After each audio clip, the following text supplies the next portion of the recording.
This is a repair job addressing coolant leaks on a first-generation B48 engine. We are replacing the common 3-piece coolant leak kit, along with some auxiliary coolant hoses. The vehicle is a BMW 6 Series GT. This engine was used across almost the entire BMW lineup from 2016 to 2020. Enough small talk. Let's take a look at the engine itself. What needs attention at the 100,000 kilometer mark? First up is the turbocharger coolant hose. You can see this coolant line has turned yellow. The plastic aging and degradation are quite severe. The coolant reservoir return line has already been replaced with a new one, so we don't have to worry about that leaking. It was already swapped out at 100,000 kilometers. Interestingly, we noticed that the oil filter housing on this car is actually made of aluminum alloy. I have no idea who swapped it out, but currently it has no oil or coolant leaks. We'll see how long it holds up. The owner just bought this car used, so it came straight in for some preventative reconditioning. Let's take off the engine cover so you can see it more clearly. See that? Aluminum alloy. We inspected the water pump head up top, and it has also been replaced with a new one, so it won't be leaking either. That was also done at 100,000 kilometers. Right now, this engine doesn't have any oil or coolant leaks. All the regular wear and tear components that needed replacing have already been taken care of. Overall, this engine doesn't have any major flaws, just these minor issues. Once you fix the common oil and coolant leaks, you won't have any major problems. Let's get it on the lift and check out the undercarriage. The chassis is actually quite clean and dry. See this right here? There's a transfer case up front, meaning this is an all-wheel drive, X-Drive model. The left and right front axles, along with this pair of front tension struts, curved control arms, have also been replaced.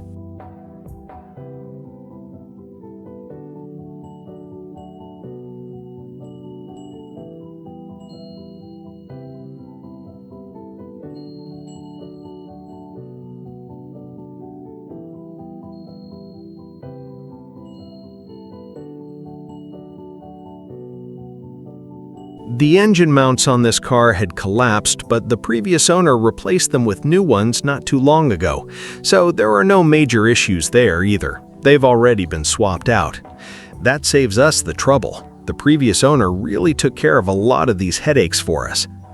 Right here is our center transfer case. We are planning to replace the fluid in the front and rear differentials, as well as the fluid in the center transfer case and the entire transmission. The reason is that the owner mentioned there was heavy rain in Shanghai a few days ago, and they basically drove a boat. The water was splashing really high up against the car's body, but they just bit the bullet and pushed through it. They made it home safely, but they didn't have peace of mind about water intrusion. So, to be safe, we're going to flush and replace the front and rear differential fluid, along with the center transfer case fluid. Now, let's take a look at the rear axle. The shock absorbers on the rear subframe have already started leaking fluid. It's a minor leak right now. It's the same story for the right wheel. Both the left and right sides have slight oil leaks, so this is something we need to take care of. We'll replace them proactively. Overall, though, the chassis on this BMW is extremely solid. Finally, we checked for a common issue with these cars, the parking brake cable. We took a look, and the parking brake cable hasn't sagged or dropped down yet, so it's still perfectly fine to keep driving, no problems there.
Let's take a look at the parts. Our shipment just arrived. Here we have the front and rear brake pads and the shock absorbers.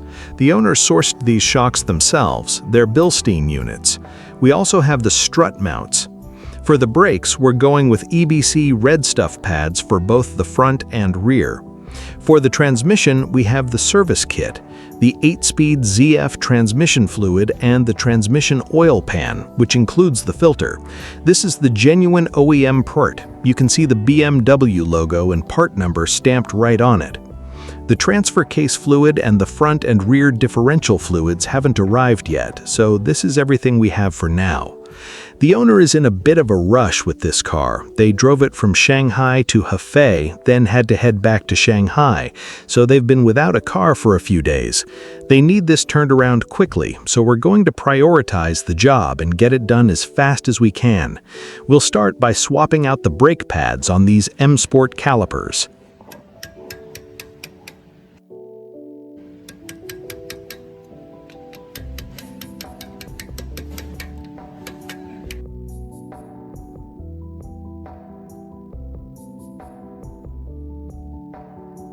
Take a look at these brake pads. They actually have the BMW logo stamped right on them. These pads haven't been on the car for very long, but they already look like this. Technically, based on thickness, they shouldn't need replacing yet. We are only changing them because the owner complained about poor braking performance. They felt like the car just wouldn't stop. Given how little mileage is on them, we strongly suspect these are high-quality, counterfeit parts. The wear marks and scoring between the brake pad and the rotor just don't look right. Pay attention here. These M Sport calipers have a piano gloss finish. If you spray harsh brake parts cleaner directly onto them, it will ruin that clear coat and strip the gloss right off. So even though they look filthy right now, the paint underneath still has its shine. We are just going to do a gentle cleanup and rinse them down with water. If you use heavy-duty cleaners, it doesn't matter how spotless they get. If that glossy finish is gone, it just isn't going to look good, right? Here are the retaining pins for the brake pads. We've already sanded and polished them smooth so that they won't cause any rattling or squeaking once installed. We gave the calipers a quick wipe down, and that piano gloss paint is seriously bright. Now we are applying some anti-squeal paste. The surface area on these pads is massive. If you skip the brake grease here, there's a very high chance you'll end up with brake squeal.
These red brake pads paired with the blue calipers really take the look to the next level. It honestly looks awesome. Here are the two rear shock absorbers for his car. Let's get them swapped in. We need to check our factory torque specs first. The strut mount bearing on top gets torqued to 28 Newton meters. The large nut at the bottom of the shock absorber is 100 Newton meters plus an additional 90-degree turn. Because the bottom of this shock absorber uses a rubber bushing, we absolutely have to do a proper suspension bushing reset. We are going to use a jack to lift the suspension up to its normal ride height before doing the final tightening.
Water intrusion or fluid degradation.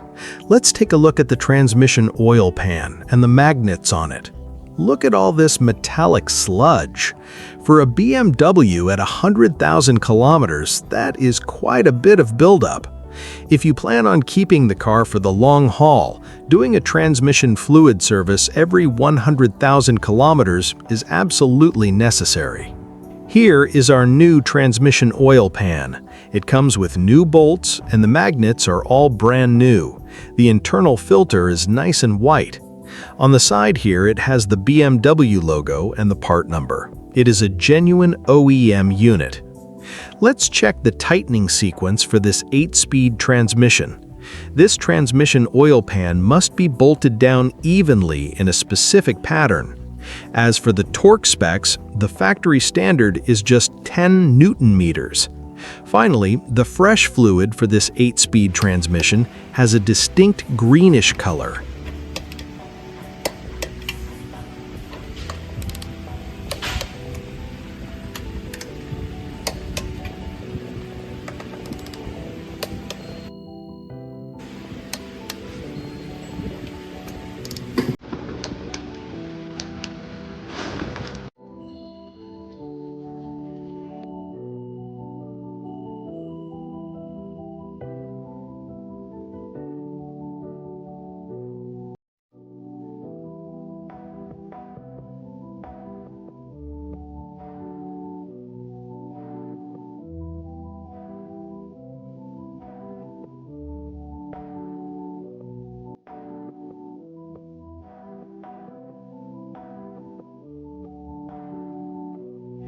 Here are the parts that arrived a bit later. This is our front differential fluid and rear differential fluid.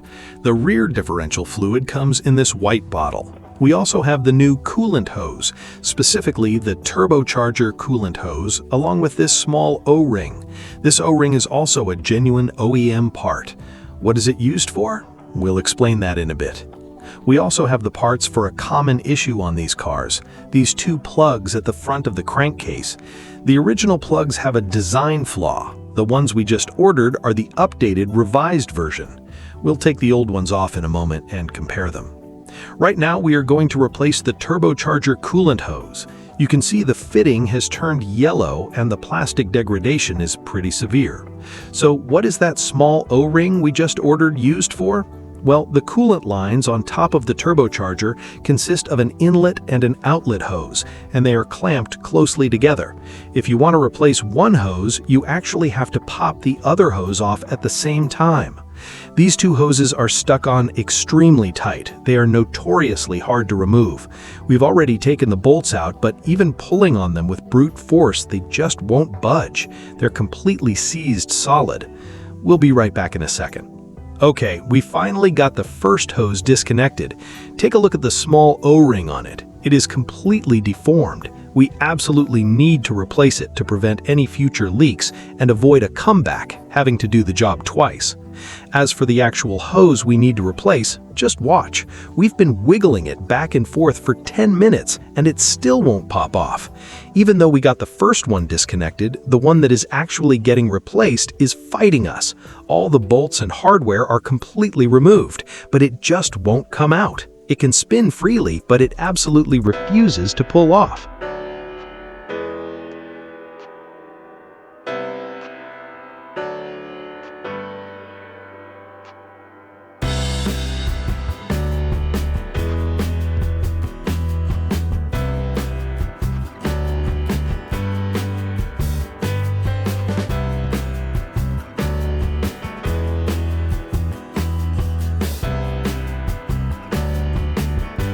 Let's take a look at the O-ring on that other coolant hose.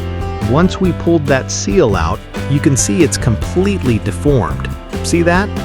It's one of those things where if you leave it alone, it's fine, but the second you disturb it, it's ruined. We've already gone ahead and installed the new one.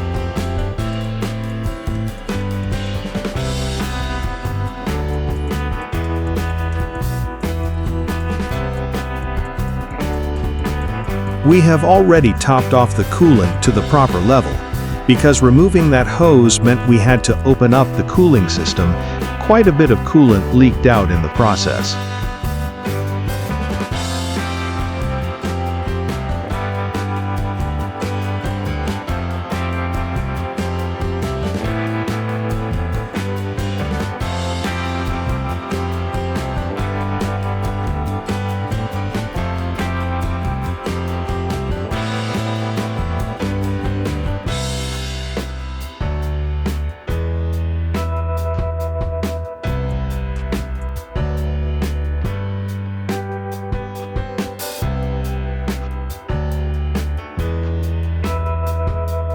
Let's take a look at these two plugs. If we look at the O-rings on both of them, you can see the old seal is black, while the new one is red. We can already see some faint oil seepage around the old ones, which means they're going to leak sooner or later. So swapping these out falls under preventative maintenance. Now we won't have to worry about this issue popping up in the future. Moving on to the rear differential, the fluid draining out is looking pretty dirty. It is already turned black. However, this rear diff fluid hasn't emulsified or completely broken down. Now, we're going to pump the fresh fluid into the rear differential. The capacity for this rear diff is exactly 1 liter, and each of these bottles holds 0.5 liters.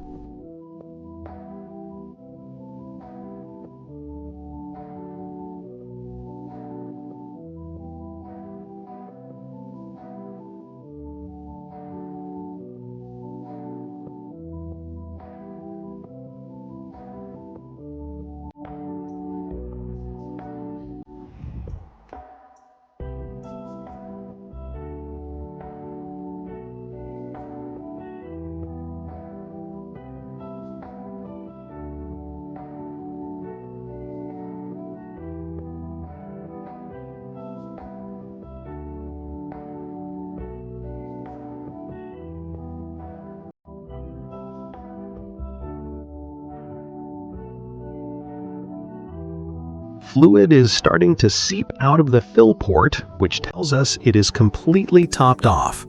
Now we are moving on to service the front axle. Let's see what shape the front differential is in. We realized that if we just pulled the plug and drained the front differential fluid directly, it would soak the underbody insulation pad right next to it. So we went ahead and removed that insulation beforehand to keep the oil from dripping all over it. Let's take a close look here. Something is definitely wrong with this front differential fluid. Bring a flashlight over. See that? The fluid has already started to emulsify. This is almost certainly from the owner driving a boat through those flooded streets a few days ago. The deep water got sucked in, mixed with the gear oil, and emulsified it. Just look at that milky color. Swapping out this front diff fluid today probably saved the owner a massive repair bill down the line. The safe waiting depth on these BMWs is actually quite low. If you drive through deep water during the summer storms and feel like it got a little too high, you really need to bring it in for an inspection or just proactively change the fluids to avoid catastrophic damage. Now let's take a look at what the fresh transfer case fluid should look like.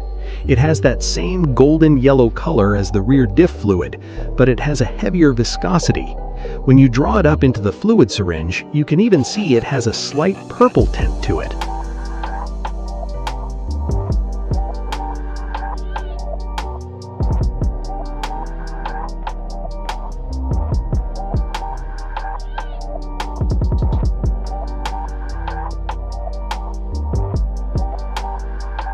Now we are going to change the fluid in the transfer case.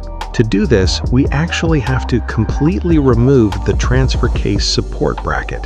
The drain plug is located right behind this bracket. Taking a look at it, the fluid draining from our center transfer case actually looks fine.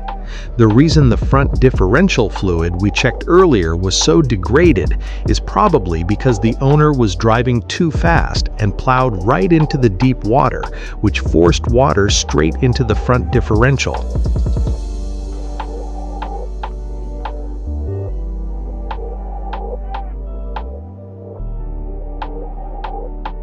The internal design of this transfer case is a bit complicated, so we need to fill it, let it settle, and check it multiple times to ensure it is completely topped off.